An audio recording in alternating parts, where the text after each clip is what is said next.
If you're moving from Denver to Austin because Texas has no income tax, I need to slow you down for 1 second.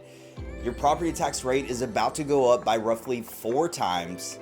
However, there is an exact household income where this move actually pays for itself, and it is different in every single town down here.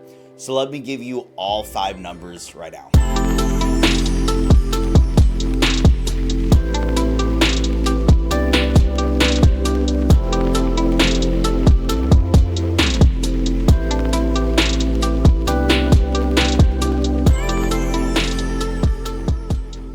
Hi, I'm Brandon Hawley with Hawley Homes Realty here in South Austin.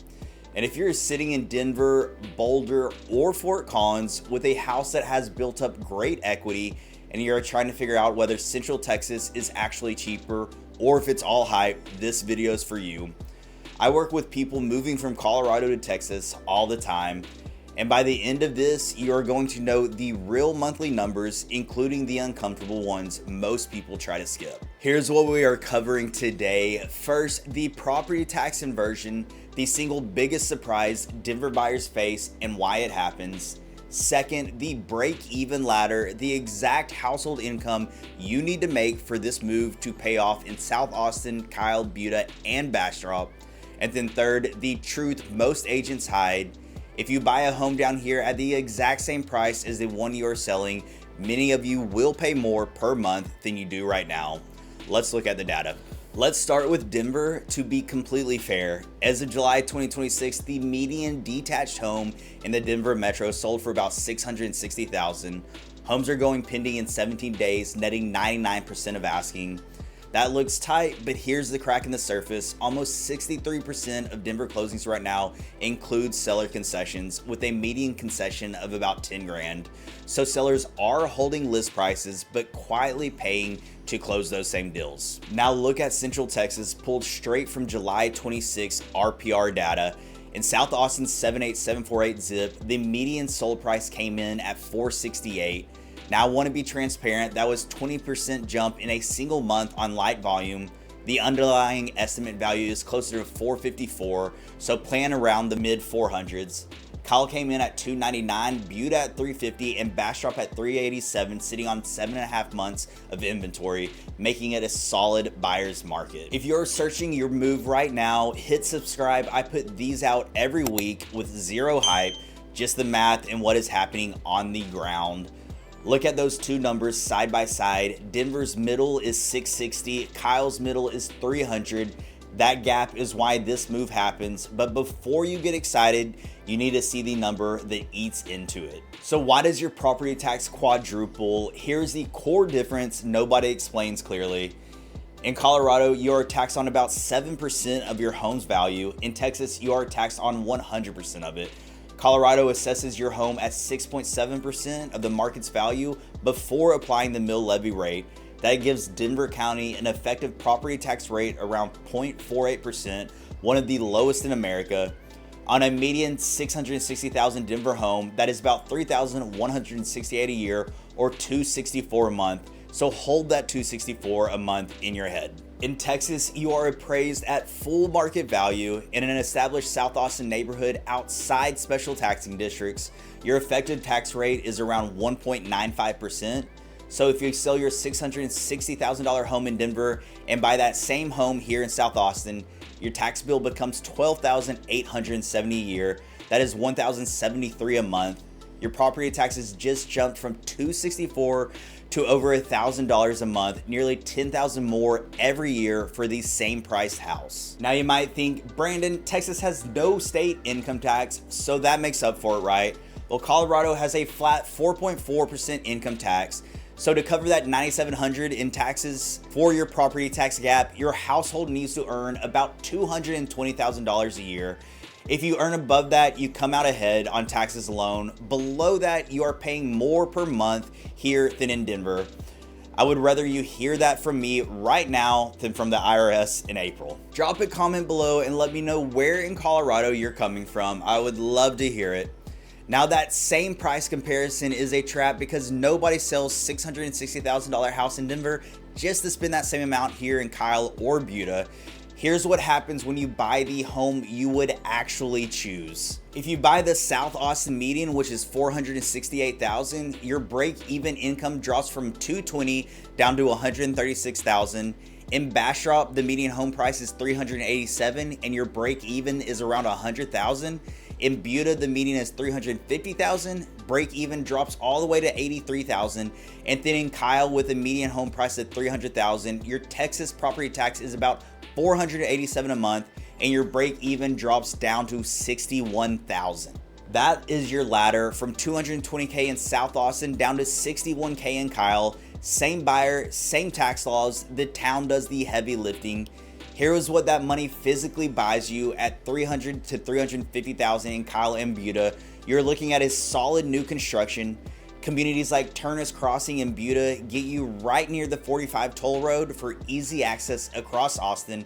At $400,000 to $500,000, where most Denver sellers land, South Austin opens up with mature trees and no HOAs, or you can get premium builds west of I-35 in Kyle and Buda. And if you bring that full $660,000 equity, you are shopping near the very top of our suburban markets. You have master plan communities like Six Creeks in Kyle or Persimmon in Buda with large preserved greenbelts, heritage oaks, or out in Bastrop for true acreage and privacy among the pines. In Denver, $660,000 buys you middle of the market. Down here, it buys the top. Two more numbers you must factor into your monthly payment. First is going to be the good news: insurance. Most Denver buyers expect Texas insurance to crush them. However, Colorado homeowners insurance averages around $4,164 a year, more than doubling since 2019 due to health claims. Comparing identical $300,000 dwelling coverage head to head, Colorado averages $4,963 a year, while Texas averages $4,085. Texas is roughly $900 a year cheaper. Now we get hell here too, so insurance isn't cheap, but it is lower than what you are likely paying right now. Now the trap: special taxing districts, MUDs, and PIDs. When builders build where city infrastructure doesn't exist yet, a special tax district is created to fund roads, water, and amenities. On that same $468,000 South Austin home, a MUD or PID can push your tax rate from 1.95 up to 2.86. That turns a $762 monthly tax bill into $1,119 a month, an extra $357. So your break-even point actually becomes $233,000. Before you write an offer anywhere, South Austin, Buda, Kyle, or Bastrop, ask for the certified total tax rate for that specific lot, not the general community estimate. So let's make this simple. If your household income is above about $220,000, the tax math works no matter what you buy. Go shop that house you actually want without any regrets. If you are somewhere between $100,000 and $220,000, which may be most of you watching this right now, then South Austin works, but only if you buy it at or below the median home price. Do not stretch to your Denver price point just because it's the house that you think you need. If you are under $100,000, look hard at Kyle and Buda. At those medians, the math works comfortably, and Kyle at $300,000 is the single strongest value on this list. And then if you want the closest thing to what you had in Colorado, meaning trees, terrain, and a lot that does not feel like a parking space, that is going to be west of I-35. You have Six Creeks in Kyle or Persimmon in Buda, and you will pay for it in both price and the tax rate. If you want land and privacy, and you can live with a 40 to 45 minute drive to downtown, go look in Bastrop.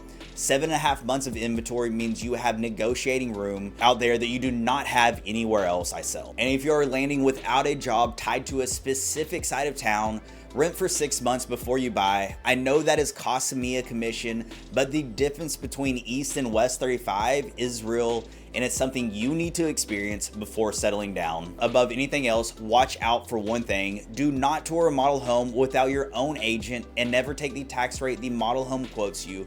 Get the certified rate for the lot. People ask me, Brandon, isn't the Austin market falling apart? And over the last 12 months, estimated values are down 3.9 to 5.7% across these areas. The market has corrected. For a buyer, that correction is your leverage. You are leaving a market where sellers hold the cards, and landing where you actually have room to negotiate. But what will you miss? You will miss the mountains. The Barton Creek Greenbelt is great, but it is not the Front Range. And then if you need 10,000 feet of elevation every Saturday, you will feel that absence. What you won't miss is the snow removal, the insurance spikes, and the Saturday traffic on I-70. Let me give you a real quick example. I worked with a couple relocating from Idaho, similar Mountain West background, low property taxes, and a tight timeline. They had a short list of new construction homes that looked identical on paper. We sat down and built the real monthly payments for each one, factoring in builder incentives, buy downs, and the certified tax rate on each specific lot. The lowest sticker price turned out not to be the lowest monthly payment. When a relocation goes smoothly, it's because someone ran the numbers before anyone fell in love with the floor plan. If you're running the numbers late at night in Denver trying to see if this makes sense, this is what I do every single day. I know now might not be the exact time, and I never want to be pushy, but whenever you have questions or want to start planning, I'm here to help. I put together a complete relocation guides covering commute times, schools, and neighborhood tax rates for South Austin, Buda, Kyle, and Bastrop. You can download them free at the link in the description below. Next week, I am tackling the 3 biggest master plan communities in Kyle head to head. So hit subscribe so you don't miss it, and I'll see you next time. Thank you again. My name is Brandon Hawley with Hawley Homes Realty.